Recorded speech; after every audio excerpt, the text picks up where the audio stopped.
आज 75 digital banking units का उद्घाटन करेंगे पीएम। जम्मू कश्मीर की 2 डिजिटल बैंकिंग इकाइयों का भी होगा शामिल। बजट भाषण में वित्त मंत्री निर्मला सीतारमण ने की थी घोषणा। वीडियो कॉन्फ्रेंसिंग के जरिए राष्ट्र को संबोधित भी करेंगे पीएम। आज मध्य प्रदेश के दौरे पर केंद्रीय गृह मंत्री अमित शाह हिंदी में मेडिकल की पढ़ाई का करेंगे शुभारंभ। हिंदी पुस्तकों का विमोचन भी करेंगे अमित शाह।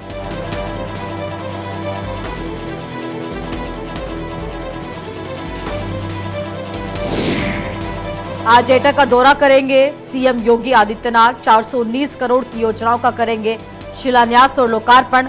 जवाहर तापीय विद्युत परियोजना का निरीक्षण भी करेंगे सीएम।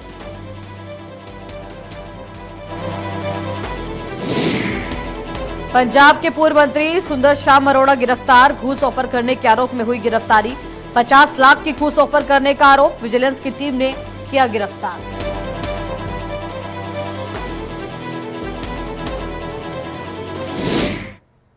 नमस्कार, बहुत स्वागत है आपका। आप देख रहे हैं गुलिस्तान न्यूज। मैं आपके साथ विशाखा चौधरी। शुरुआत करते हैं इस वक्त की खबरों की। सबसे पहले आपको बड़ी खबर देते हैं। आपको बता दें कि आज 75 डिजिटल बैंकिंग यूनिट्स का उद्घाटन प्रधानमंत्री नरेंद्र मोदी करेंगे। जम्मू कश्मीर की 2 डिजिटल बैंकिंग इकाइयों का भी आज उद्घाटन करेंगे पीएम। साथ ही आपको बता दें कि बजट भाषण में वित्त मंत्री निर्मला सीतारमण ने ये घोषणा की थी, जिसके बाद आज प्रधानमंत्री के द्वारा वीडियो कॉन्फ्रेंसिंग के जरिए राष्ट्र को संबोधित भी करेंगे प्रधानमंत्री मोदी। इस पूरी शुभारंभ उद्घाटन करने के बाद साथ ही 75 डिजिटल बैंकिंग यूनिट्स आज देश की जनता को पूरी तरह से सौगात प्रधानमंत्री नरेंद्र मोदी के द्वारा दी जाएगी। आज उद्घाटन कई जो बैंकिंग इकाइयां हैं उनका करेंगे, जिसमें जम्मू कश्मीर की 2 डिजिटल बैंकिंग यूनिट जो है वो भी शामिल है, जिनके द्वारा आज उद्घाटन प्रधानमंत्री मोदी करते हुए नजर आएंगे और वीडियो कॉन्फ्रेंसिंग के जरिए राष्ट्र को संबोधित भी करेंगे प्रधानमंत्री मोदी इस पूरे कार्यक्रम के दौरान। और साथ ही आपको बता दें कि आज देश को 75 डिजिटल बैंकिंग की जो सौगात है वो प्रधानमंत्री मोदी के द्वारा दी जाएगी। जम्मू कश्मीर की 2 डिजिटल बैंकिंग इकाइयां इसके अंदर शामिल है। साथ ही बजट भाषण हुआ था उसमें वित्त मंत्री निर्मला सीतारमण के द्वारा ये घोषणा की गई थी। और इसके बाद आपको बता दें, इस पूरे कार्यक्रम के बाद प्रधानमंत्री मोदी वीडियो कॉन्फ्रेंसिंग के जरिए राष्ट्र को संबोधित कर सकते हैं। जिस तरह से बड़ी सौगात प्रधानमंत्री मोदी आज देश की जनता को देंगे, उसके बारे में किस तरह से महत्व आने वाले समय में जनता को लाभ इस पूरी योजना का, इस पूरी सौगात का पहुंचेगा, इस बारे में भी आज प्रधानमंत्री मोदी जो है वीडियो कॉन्फ्रेंसिंग के जरिए आज जब देश को संबोधित करेंगे तो बता सकते हैं। आपको बता दें कि फिलहाल 75 डिजिटल जो बैंकिंग यूनिट्स है उनका उद्घाटन आज प्रधानमंत्री मोदी करेंगे। और साथ ही जम्मू कश्मीर की 2 डिजिटल जो बैंकिंग इकाइयां हैं वो भी इस पूरी डिजिटल बैंकिंग यूनिट्स के अंदर शामिल है, जो कि आज की जाएगी। कार्यक्रम में माननीय वित्त मंत्री महोदया व आरबीआई गवर्नर हमारे साथ वॉशिंगटन डीसी यूएसए से जुड़े हुए हैं सर। और बैंकिंग व केंद्र सरकार के अधिकारियों के अतिरिक्त 75 डीबीयू से वीसी के माध्यम से केंद्रीय मंत्रीगण, मुख्यमंत्री, राज्य सरकारों के मंत्रीगण, सांसद, एमएलए व कई विशिष्ट अतिथि हमारे साथ सर जुड़े हुए हैं। मैं सर्वप्रथम सर आरबीआई गवर्नर महोदय से निवेदन करता हूं, जिनके दिशा निर्देश में ये पूरे कार्यक्रम डीबीयू परियोजना की परिकल्पना व रूपरेखा रखी गई है कि वे अपना स्वागत उद्बोधन प्रदान करें। माननीय आरबीआई गवर्नर महोदय। Namaskar, Honorable Prime Minister, Honorable Finance Minister, Honorable Ministers from Central and State Governments, Honorable Chief Ministers, Honorable Members of Parliament and Members of Legislative Assemblies, Officers from Central and State Governments, Deputy Governors of the Reserve Bank, Managing Directors and CEOs of commercial banks, dignitaries and participants from across the country, ladies and gentlemen. It is my proud privilege to welcome the Honorable Prime Minister to this event this morning. When the तो एक और बड़ी खबर आप तक पहुंचाते हैं। आज मध्य प्रदेश के दौरे पर है केंद्रीय गृह मंत्री अमित शाह, जहां पर पहुंचकर मेडिकल की पढ़ाई का शुभारंभ करेंगे केंद्रीय गृह मंत्री। हिंदी के अंदर मेडिकल की पढ़ाई की जो शुरुआत है वो आज देश के गृह मंत्री अमित शाह करते हुए नजर आएंगे मध्य प्रदेश से। साथ ही हिंदी पुस्तकों का जो विमोचन है वो भी गृह मंत्री के द्वारा किया जाएगा। लगभग 12 बजे भोपाल के लाल परेड ग्राउंड में कार्यक्रम है गृह मंत्री अमित शाह का। जहां पर वो आज हिंदी में मेडिकल की पढ़ाई का जो शुभारंभ है वो मध्य प्रदेश से करेंगे। आज एमपी के दौरे पर है केंद्रीय गृह मंत्री अमित शाह। हिंदी पुस्तकों का जो विमोचन है वो करेंगे वहां पर, साथ ही मेडिकल की पढ़ाई का हिंदी में शुभारंभ आज गृह मंत्री करते हुए नजर आएंगे।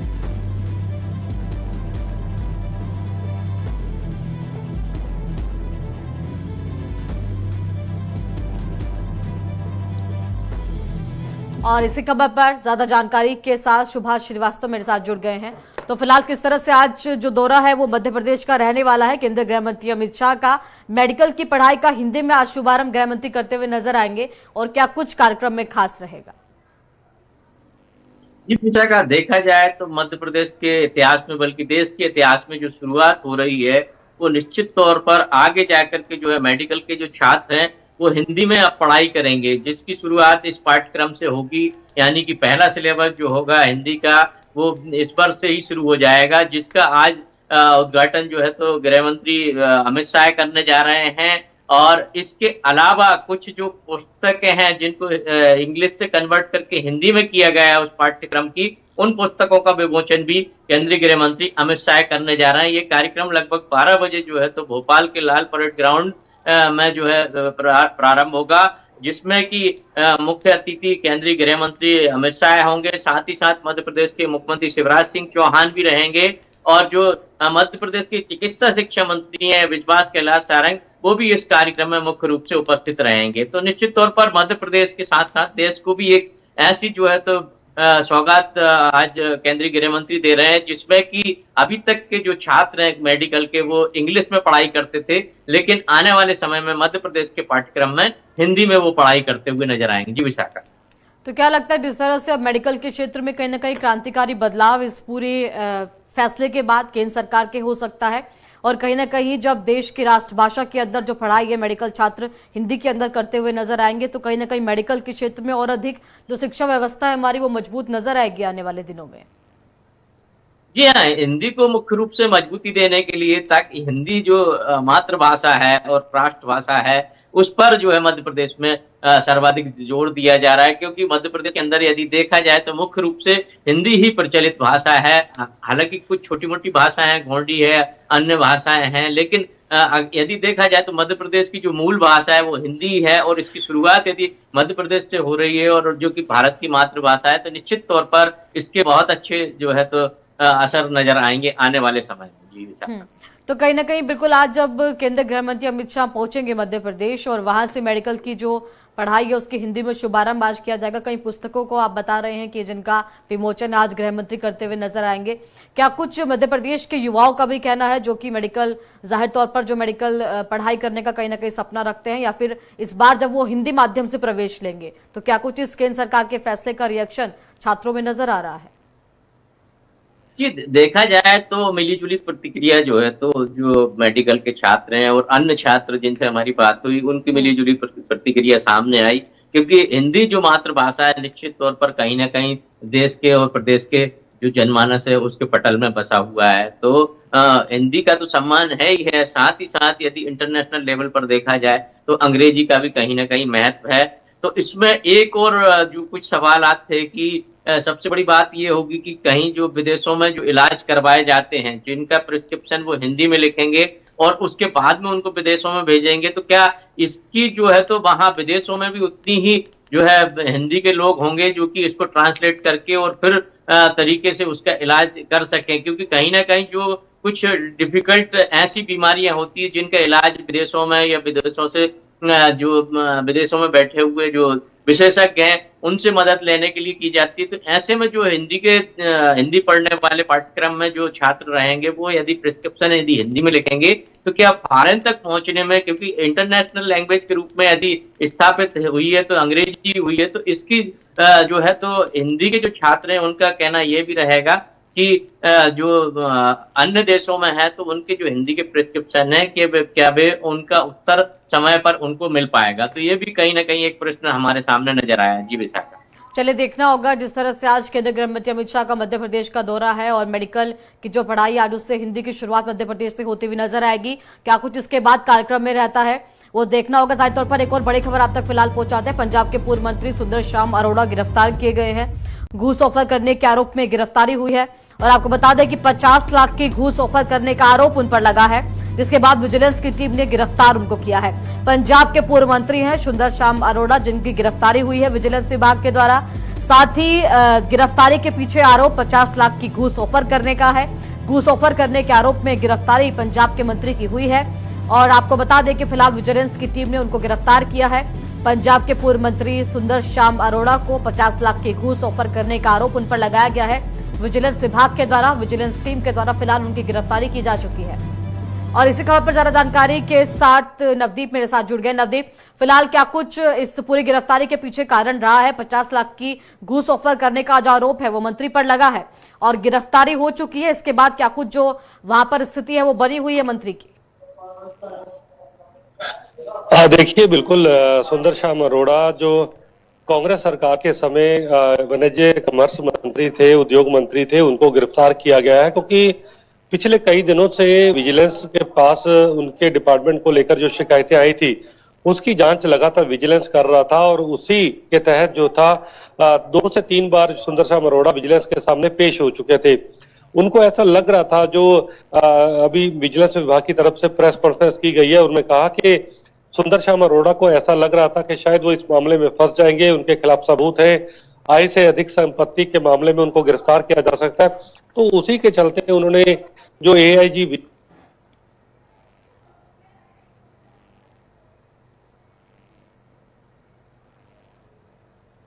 जांच रिपोर्ट करे, नेगेटिव ना करे, यही कारण था कि उनको 1 करोड़ रुपए की पेशकश की गई थी और विजिलेंस ने जो आज दावा किया है कि पहले केसी के तौर पर 50 लाख रुपए उनको एडवांस देने थे, 50 लाख बाद में देने थे। लेकिन विजिलेंस के जो एआईजी है उन्होंने इसकी शिकायत अपने सीनियर अधिकारियों से की। फिर बाद में मुख्यमंत्री के बाद ये पूरा मामला पहुंचा भगवंत मान के पास और उसके बाद ये पूरा ट्रैप लगाया गया। यही कारण था कि जो पूर्व मंत्री थे उनको जयपुर बुलाया गया, एक होटल के अंदर, एक मॉल के अंदर, और वहीं पर उनकी जो गिरफ्तारी की गई है और उनकी गाड़ी से 50 लाख रुपए कैश बरामद करने का दावा किया गया है।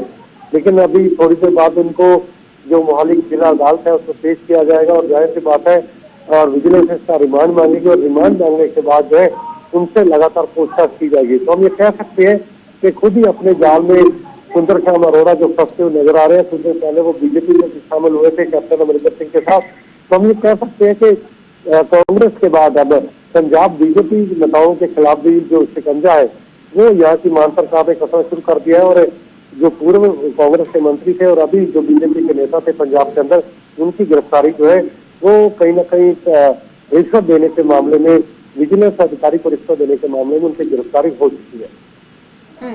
तो फिलहाल नवदीप, क्या कुछ पूर्व मंत्री की गिरफ्तारी पर विपक्षी पार्टियों का भी रुख सामने आया है? क्या अपनी पार्टी की तरफ से किसी नेता का बयान सामने आया है?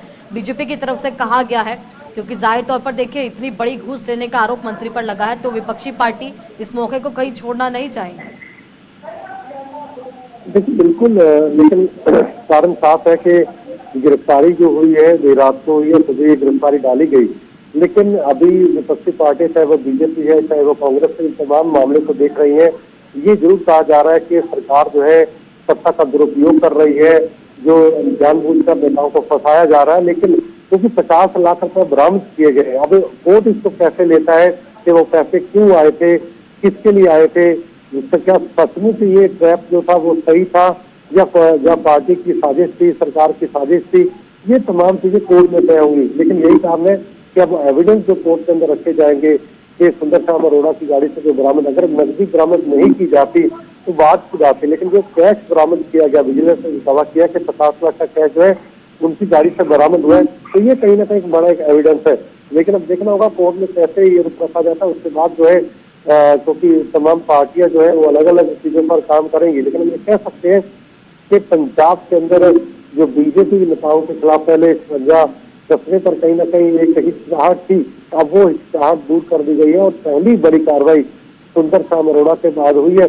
लेकिन देखना होगा कि बीजेपी इसको केंद्र पर कैसे लेती है, किस तरीके से इस चीज को लेती है, ये बिल्कुल देखना होगा आखिरकार किस तरह से इस पूरे मामले को लेकर जो विपक्षी पार्टियां हैं वो आगे लेकर जाती है। फिलहाल सबूत के साथ जो गिरफ्तारी वो मंत्री की हो चुकी है।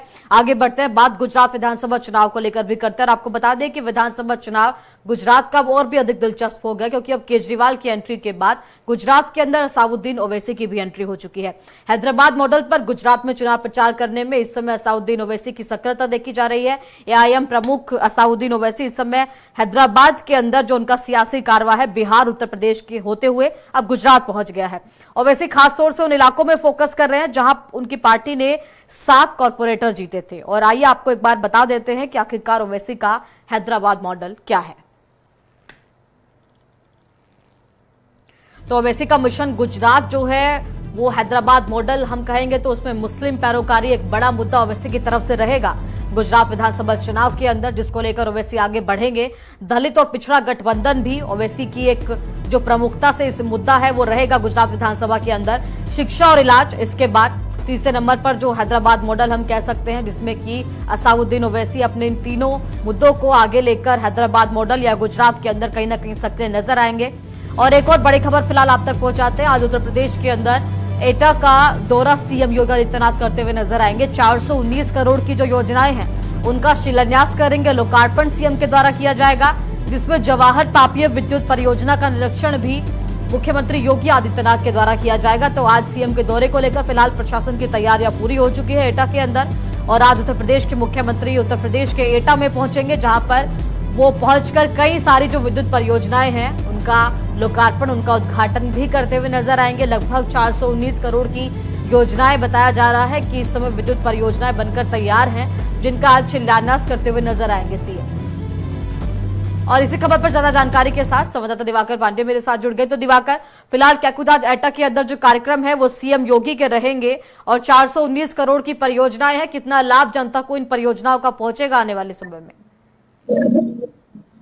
देखिए विशाखा, निश्चित तौर पर योगी आदित्यनाथ का जो दौरा आज एटा का है वो निश्चित रूप से काफी महत्वपूर्ण है। वो यहाँ पर आज पहुंचेंगे और उत्तर प्रदेश में जो विकास की नई इबारत लिखी जा रही है उसको लेकर के आज जो है करोड़ों रुपए की परियोजनाओं का यहाँ पर शिलान्यास करेंगे और लोकार्पण करेंगे। क्योंकि एटा भी उत्तर प्रदेश के काफी महत्वपूर्ण जिलों में से है। मुख्यमंत्री का दौरा भी इसी वजह से महत्वपूर्ण है। एक तरफ जहाँ उत्तर प्रदेश में कई जिलों में बाढ़ की स्थिति है, मुख्यमंत्री उसको भी देख रहे हैं, तो दूसरी तरफ उत्तर प्रदेश को विकास के पथ पर ले जाने में भी वो कोई कसर नहीं छोड़ रहे हैं। अब से थोड़ी देर बाद वो एटा पहुंचेंगे और यहाँ एटा पर में जो है करोड़ों रुपए की परियोजनाओं का लोकार्पण शिलान्यास करेंगे। यहाँ पर कुछ लाभार्थियों से वो संवाद भी करेंगे और तथा लाभार्थियों को विकास परक योजनाओं की सौगात भी देंगे तथा कुछ जगह की स्थलीय निरीक्षण भी कर सकते हैं, ऐसा बताया जा रहा है। जी तो फिलहाल सीएम के दौरे को लेकर क्या कुछ तैयारियां दिवाकर एटा के अंदर की गई है? प्रशासन की तैयारियां कितनी पूरी हुई है? और आज जब एटा के अंदर पहुंच रहे हैं मुख्यमंत्री, कहीं ना कहीं जो बड़ी विद्युत परियोजनाएं हैं उनका लाभ भी एटा जिले के अंदर जनता को मिलेगा। जनता के अंदर भी जाहिर तौर पर उत्साह नजर आ रहा होगा सीएम के दौरे से। देखिए विशाखा, निश्चित तौर पर आज एटा में मुख्यमंत्री का दौरा है तो उसको लेकर के सुरक्षा के काफी पुख्ता इंतजाम किए गए हैं। सुरक्षा को लेकर के कई जोन, कई सेक्टर्स में पूरे क्षेत्र को बांटा गया है। वहां पर जो है सुरक्षा बलों की ड्यूटी लगाई गई, अधिकारियों की ड्यूटी लगाई। और जो आज जो है तापीय विद्युत परियोजना का उद्घाटन हुआ, निश्चित रूप से एटा के विभिन्न क्षेत्रों को उसका लाभ मिलेगा। जहां जहां पर बिजली की कमी थी या जहां पर कभी लोकल फॉल्ट आया जा करती थी, जहां जहां वोल्टेज की समस्याएं थी, तमाम इस तरीके की चीजें थी जिनको लेकर के अब निश्चित रूप से माना जा रहा है कि जब आज जो है मुख्यमंत्री इस तापीय विद्युत परियोजना का लोकार्पण करेंगे तो निश्चित तौर से जो है एटा के लोगों को लाभ मिलेगा और इसको लेकर के एटा के लोगों में काफी खुशी भी देखी जा रही है। जी और कहीं ना कहीं दिवाकर, उत्तर प्रदेश के अंदर बिजली को लेकर जो तमाम हालात उन जिलों के अंदर कहे जाते थे जहां पर अभी भी कहीं ना कहीं यूपी को पिछड़ा हुआ बताया जाता था कि वहां पर बिजली की पहुंच नहीं है, वहां पर विद्युत परियोजनाएं बड़ी नहीं है। कहीं ना कहीं मुख्यमंत्री उन बेसिक सुविधाओं पर इस समय ध्यान दे रहे हैं और उन तमाम इलाकों पर मुख्यमंत्री पहुंचते हैं जहां इससे पहले की सरकारों के जो मुख्यमंत्री वो सक्रिय नहीं रहे। देखिए विशाखा, निश्चित तौर पर योगी आदित्यनाथ एक ऐसे मुख्यमंत्री हैं जो जितनी भी जन कल्याणकारी योजनाएं उनकी मॉनिटरिंग स्वयं करते हैं। वो स्वयं स्थलीय निरीक्षण भी करते हैं, अधिकारियों से फीडबैक भी लेते हैं और लगातार उनकी समीक्षा बैठक भी करते हैं। पिछले 5 साल में भाजपा की सरकार उत्तर प्रदेश में योगी आदित्यनाथ के नेतृत्व में रही है। बिजली के क्षेत्र में निश्चित रूप से अभूतपूर्व काम हुआ है। बिजली के क्षेत्र में लगभग उत्तर प्रदेश का कोई गाँव ऐसा नहीं जहां पर बिजली न हो, लेकिन उसको लेकर के लाइन लॉस की है, लोकल फॉल्ट की समस्या, बहुत सी ऐसी जगह थी जहां पर विद्युत पहुंचाना एक बड़ी भारी समस्या हुआ करती थी। लगातार उत्तर प्रदेश प्रदेश सरकार इस जो है क्षेत्र में काम कर भी रही और योगी आदित्यनाथ लगातार इसकी मॉनिटरिंग भी कर रहे हैं। आज जब वो एटा पहुंचेंगे तो कहीं ना कहीं अधिकारियों से वो समीक्षा बैठक करेंगे, उसका फीडबैक भी लेंगे, लोकार्पण और परियोजनाओं का शिलान्यास भी कर रहे हैं, लोकार्पण भी करेंगे और विद्युत को लेकर के एटा और उसके आसपास के क्षेत्रों में जो कहीं ना कहीं कोई समस्या थी उसको हल करने का प्रयास भी जो है उन्हीं के नेतृत्व में सफल हुआ है। इसको लेकर के कहीं ना कहीं एटा के लोगों में भी हर्ष है। जी चलिए दिवाकर, देखना होगा क्या कुछ आज सीएम योगी आदित्यनाथ के दौरे के अंदर एटा के अंदर देखने को मिलता है और कितने जाहिर तौर पर जो विद्युत परियोजनाएं आज उनका लोकार्पण सीएम करेंगे वो भी जनता के लिए कितनी लाभदायक सिद्ध होती है। फिलहाल प्रधानमंत्री नरेंद्र मोदी राष्ट्र को संबोधित कर रहे हैं, वो क्या कुछ कह रहे हैं वो आपको सुनाते हैं। साथियों, भारत के सामान्य मानवी के जीवन को आसान बनाने का जो अभियान देश में चल रहा है, डिजिटल बैंकिंग यूनिट्स उस दिशा में एक और बड़ा कदम है। ये एक सिर्फ एक ऐसी विशेष बैंकिंग व्यवस्था है जो मिनिमम डिजिटल इंफ्रास्ट्रक्चर से मैक्सिमम सेवाएं देने का काम करेगी। ये सेवाएं कागजी लिखापट्टी और झंझटों से मुक्त होगी और पहले से कहीं ज्यादा आसान होगी। यानी इनमें सुविधा होगी और एक मजबूत डिजिटल बैंकिंग सुरक्षा भी होगी। गांव में, छोटे शहर में कोई व्यक्ति जब डिजिटल बैंकिंग यूनिट की सेवाएं लेगा तो उसके लिए पैसे भेजने से लेकर लोन लेने तक सब कुछ आसान हो जाएगा, ऑनलाइन हो जाएगा। अब कल्पना करिए, एक जमाने में जब एक ग्रामीण को, हमारे गांव के नागरिक को, एक गरीब को छोटी छोटी बैंकिंग सेवाओं के लिए संघर्ष करना पड़ता था, उसके लिए ये एक बहुत बड़ा कदम हुआ करता था। लेकिन आज बहुत आसानी से इस बदलाव को वो जीने के लिए आनंदित हो जाएगा, उत्साहित हो जाएगा। साथियों, हमारी सरकार का लक्ष्य भारत के सामान्य मानवी को एम्पावर करना है, उसे पावरफुल बनाना है।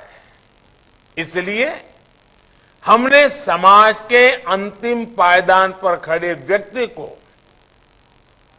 ध्यान में रखकर नीतियां बनाई और पूरी सरकार उसकी सुविधा और प्रगति के रास्ते पर चली। हमने दो चीजों पर एक साथ काम किया। पहला, बैंकिंग व्यवस्था को सुधारना, उसे मजबूत करना, उसमें पारदर्शिता लाना, और दूसरा वित्तीय समावेश किया, फाइनेंशियल इंक्लूजन किया। पहले जब बौद्धिक सेमिनार्स होती थी, बड़े बड़े विद्वान लोग अर्थव्यवस्था की, बैंकिंग व्यवस्था की, गरीबों की चर्चा करते थे, तब स्वाभाविक रीते वित्तीय समावेश की बात होती ही थी। लेकिन जो व्यवस्थाएं थी वो विचारों तक सीमित रह जाती थी। व्यवस्थाएं इस क्रांतिकारी कार्य के लिए, फाइनेंशियल इंक्लूजन के लिए, समावेश के लिए तैयार नहीं होती थी। पहले सोचा जाता था कि गरीब खुद चलकर बैंक चला जाएगा, बैंक सिस्टम से वो जुड़ जाएगा। लेकिन हमने रिवाज बदला। हमने तय किया कि बैंक खुद चलकर गरीब के घर तक जाएंगे। इसके लिए हमें सबसे पहले गरीब और बैंकों के बीच की दूरी कम करनी थी। हमने फिजिकल दूरी भी कम की और सबसे बड़ा जो रुकावट थी उस मनोवैज्ञानिक दूरी को भी हमने कम किया।